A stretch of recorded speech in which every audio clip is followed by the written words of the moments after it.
माननीय संजय सिंह प्लीज। धन्यवाद मान्यवर, आपने मुझे महामहिम राष्ट्रपति के अभिभाषण पर अपनी बात कहने का मौका दिया।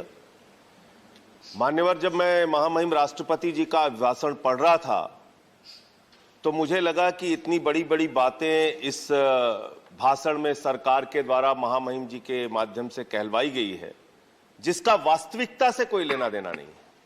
जमीन पे आप ठीक विपरीत काम करते हैं और जब महामहिम राष्ट्रपति का अभिभाषण करवाते हैं तो आप श्रेष्ठ भारत, एक भारत, सबका साथ, सबका विकास और अमृत महोत्सव की चर्चा करते हैं। माननीय, मैं बड़ी विनम्रता पूर्वक आपके सामने सरकार से पूछना चाहता हूं, आप देश के महापुरुषों को याद कर रहे हैं, बहुत अच्छी बात है, याद कीजिए, लेकिन आजादी के 75वें अमृत महोत्सव में आजादी के 75 वर्ष पूरे होने पर अगर महामहिम राष्ट्रपति के अभिभाषण में गांधी जी की भी चर्चा कर देते तो आपको शर्मिंदा होना पड़ता, आपका सर शर्म से झुक जाता। अहिंसा के पुजारी राष्ट्रपिता महात्मा गांधी को धर्म संसद बुलाकर उत्तराखंड में अपमानित किया जाता है मान्यवर, मध्य प्रदेश में अपमानित किया जाता है मान्यवर, छत्तीसगढ़ में अपमानित किया जाता है मान्यवर। मैं कहना चाहता हूं, अगर यह सरकार गोडसे की विचारधारा पर चल रही है तो मुझे कुछ नहीं कहना, लेकिन अगर गांधी के प्रति जरा भी सम्मान है तो उन लोगों के खिलाफ मुकदमे दर्ज करके उनको जेल के सीखचों के पीछे डालना चाहिए। यह राष्ट्रद्रोह है मान्यवर। बापू का अपमान हो रहा है। दुनिया के किसी देश में चले जाइए, आप कहते हैं हम भारत से आए, लोग कहते हैं गांधी जी के देश से आए। उस महात्मा गांधी का अपमान इस देश में हो रहा है मान्यवर, आजादी के 75वें साल में, और सरकार खामोश, प्रधानमंत्री जी खामोश, कोई उसकी चर्चा नहीं करते, क्योंकि कहीं ना कहीं भारतीय जनता पार्टी जिस विचारधारा से आती है वो विचारधारा गोडसे को महिमा मंडित करने की विचारधारा है, गांधी के विपरीत काम करने वाली विचारधारा है। दूसरी बात मान्यवर, सबका साथ सबका विकास का जिक्र किया गया। एक तरफ आप सबका साथ सबका विकास का जिक्र करते हैं, दूसरे तरफ आपके नेता उत्तर प्रदेश के मुख्यमंत्री कहते हैं, आदित्यनाथ जी भाषण देते हैं, यूपी का चुनाव 80 और 20 पर होगा, 80 और 20 पर होगा। ये 80 और 20 क्या है? मैं आपसे पूछना चाहता हूं बड़ी विनम्रता पूर्वक, वो कोरोना की महामारी में जो लाखों लोग मारे गए वो 80 में आते हैं कि 20 में आते हैं? वो किसान जो 1 साल तक सड़कों पर बैठा रहा, 750 किसान शहीद हो गए, वो 80 में आते हैं या 20 में आते हैं? वो खुशी दुबे उत्तर प्रदेश की बेटी जो 1.5 साल से जेल में सड़ रही है, वो प्रभात मिश्रा जिसका फर्जी इनकाउंटर हो गया, वो हाथरस की बेटी जिसको रात में 2 बजे जला दिया गया, वो नौजवान जो लाठियों से पीटे जाते हैं मान्यवर, वो 80 में आते हैं या 20 में आते हैं? ये 80 और 20 में हिंदुस्तान को बांटना बंद करो, गरीब बच्चों के फीस पे चर्चा करो, तरक्की पर चर्चा करो। आप किस ओर हिंदुस्तान को लेकर जाना चाहते हैं? क्या आप करना चाहते हैं? आपने श्रेष्ठ भारत कहा, 17वें पॉइंट को मैं पढ़ रहा था मान्य, श्रेष्ठ भारत, और इस श्रेष्ठ भारत के साथ आप क्या कर रहे हैं?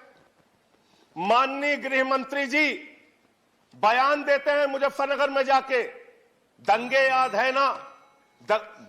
हाँ, आप 4 मिनट बोल चुके हैं मान्यवर, प्लीज। जिसके एक मेंबर है, जिसके एक मेंबर है, एज पर रूल्स जा रहा हूं, please, as per rules, 10 as per rules, नहीं, मेरे साथ न्याय कीजिए सर, एज पर रूल्स। मैंने आपका नाम लेट से आया, मैं आपको अवसर दे रहा हूं। एक मेंबर अगर आप नहीं, अगर आप, मैं उस पर बहस नहीं करना चाहता, मैं रूल्स के अनुसार आपको मौका दे रहा हूं, नहीं तो मैं दूसरे किसी को आमंत्रित करूंगा। 2 मिनट में करें आप ऑलरेडी 4 मिनट बोल चुके हैं, प्लीज।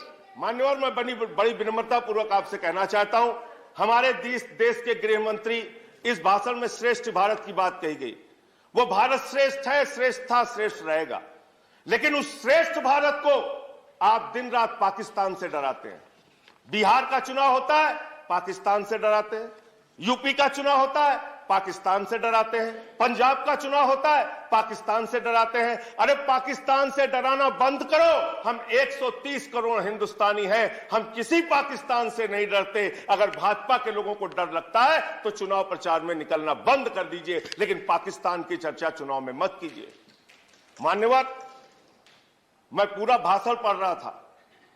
किसानों का जिक्र आया, गरीब कल्याण योजना का जिक्र आया, आपने उसका बजट न्यूनतम कर दिया। इसका मतलब मार्च तक गरीबों को मुफ्त राशन मिलेगा, चुनाव खत्म, गरीब राशन की योजना खत्म। यह है आपकी योजना। हम सारे लोग श्रेष्ठ भारत को मानते हैं, भारत माता की जय लगाते हैं, लेकिन भारत माता, मैं कंक्लूड कर रहा हूं सर, भारत माता की जय तो तब होगी जब उस मां के 130 करोड़ बच्चे, हिंदू हो, मुसलमान हो, सिख हो, ईसाई हो, अगड़ा हो, पिछड़ा हो, दलित हो, सवर्ण हो, जब सब खुशहाल रहेंगे, एक साथ मिलकर चलेंगे, तब भारत माता की सही मायने में जय होगी। जब गरीब बच्चों को अच्छी शिक्षा मिलेगी मान्यवर, अच्छा इलाज मिलेगा मान्यवर, तब ये देश, जब किसान को उसके फसल का दाम मिलेगा, तब भारत माता की जय होगी। इसलिए जो भाषण में आपने लिखा, जो बात आपकी सरकार की ओर से कहलवाई गई और जो आपका कर्म है, उसके बारे में एक ही बात कहना चाहता हूं कि तू इधर उधर की ना बात कर, ये बता कि काफिला क्यों लुटा। मुझे रहजनों से गिला नहीं, तेरी रहबरी पर सवाल है। Thank you. तेरी रहबरी पर सवाल है। Thank you. माननीय विनय विश्वम जी, अंतिम 1 मिनट सर, मैं खत्म कर रहा हूं सर। 1 मिनट नहीं, आप कंक्लूड करें। मैं अंतिम 1 मिनट में खत्म कर रहा हूं। नहीं, 1 मिनट नहीं दे सकते, सॉरी। खत्म कर रहा हूं सर। माननीय विनय विश्वम जी, मैं खत्म कर रहा हूं सर, खत्म कर रहा हूं। मैं सिर्फ आपसे यही कहना चाहता हूं, आपके माध्यम से सरकार से निवेदन करना चाहता हूं, चुनाव मुद्दों पर लड़िए, देश का माहौल मत बिगाड़िए, देश को नफरत की आग में मत झोंकिए, देश को इस चुनाव को माननीय विनय विश्वम कराइए। माननीय विनय विश्वम, इस पूरे प्लीज स्पीक में यूपी ओनली